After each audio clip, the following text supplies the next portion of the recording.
Imagine, for a moment, that feeling after a truly elaborate meal.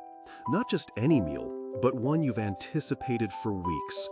Perhaps it was that coveted reservation at the exclusive restaurant, or a painstakingly prepared feast at home with loved ones. You push back your chair, sigh contentedly, and for a blissful moment, every craving, every pang of hunger feels utterly satisfied. Yet, as the hours pass, a quiet rumble begins. The satisfaction, no matter how profound, fades. The hunger, that fundamental human need, inevitably returns. We spend so much of our lives, don't we, chasing these moments of intense, fleeting satisfaction. We pour our energy into careers, believing that the next promotion, the larger salary, or the recognition will finally fill that inner void. We accumulate possessions, the newest gadget, the bigger house, the fancier car, convinced that these things will bring lasting contentment. We chase relationships, hobbies, experiences, always hoping that this time the joy will stick, the emptiness will truly vanish. And for a while, it often does. There's a thrill in achieving a goal, a comfort in a new acquisition, a delight in a shared laugh. But then, as surely as the sun sets, the novelty wears off, the glow dims, and that familiar, persistent whisper of discontent, that subtle ache, reminds us that no matter how much we consume, acquire, or achieve, we're still, somehow, hungry. We're still craving something more. This isn't a hunger of the stomach, is it? This is a deeper, more fundamental yearning, a spiritual hunger that no worldly feast, however grand, can truly satisfy. It's the hunger for meaning, for purpose, for unconditional love, for peace that endures beyond circumstance. And for so long, many of us, myself included, have looked in all the wrong places to quiet that profound craving. Consider then a moment in history recorded in the Gospel of John. Jesus stood before a crowd, many of whom had just witnessed him miraculously feed thousands with a few loaves and fish. Their bellies were full, their immediate hunger appeased.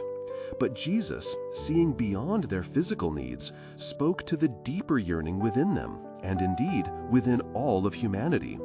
He declared with profound simplicity yet immense power, "I am the bread of life. Whoever comes to me will never go hungry." Let that sink in for a moment. I am the bread of life. Whoever comes to me will never go hungry.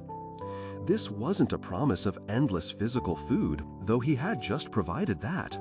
This was a promise of spiritual fulfillment, so complete, so profound, that the soul's deepest cravings would be eternally silenced. To understand this, we must understand what Jesus meant by bread of life. In that ancient world, bread was not merely a side dish, it was sustenance itself. It was life.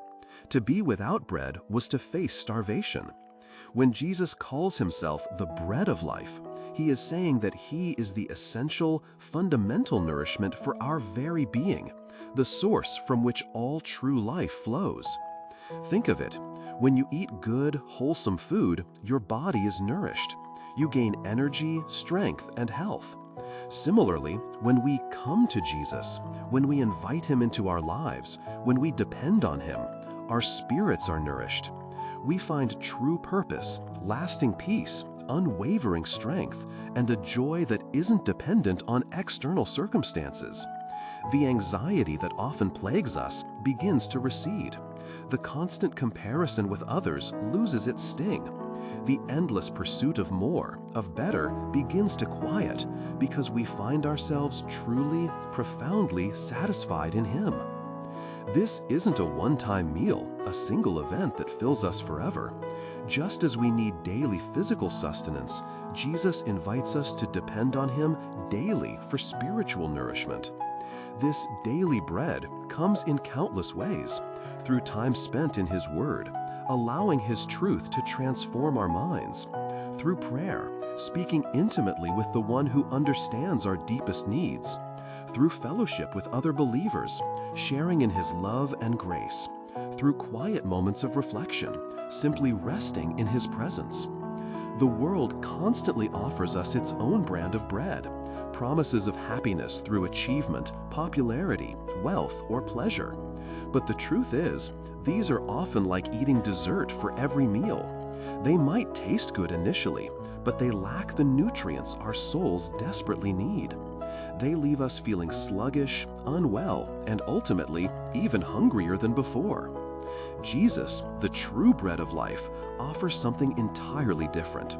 He offers a nourishment that doesn't just fill a temporary void, but transforms us from the inside out. He satisfies the hunger for identity, whispering, "You are loved, you are mine." He satisfies the hunger for security, assuring us, "I am with you always." He satisfies the hunger for purpose, guiding us, "You are made for more than this." So, if you've been feeling that familiar ache, that whisper of dissatisfaction despite all your efforts, perhaps it's time to stop searching in barren places. Perhaps it's time to turn to the one who promises to end your craving, truly and forever. Come to Jesus. Depend on Him daily. Allow Him to be the sustenance for your soul. He is the only one who can truly satisfy that deep, abiding hunger within you. He is the bread of life, and whoever comes to Him will never, ever go hungry. What are your thoughts on this profound promise? How have you experienced Jesus as the bread of life in your own journey? Share your reflections in the comments below. And if this message resonated with you, please consider following for more reflections that aim to nourish your spirit. Until next time, may you find true, lasting satisfaction in Him.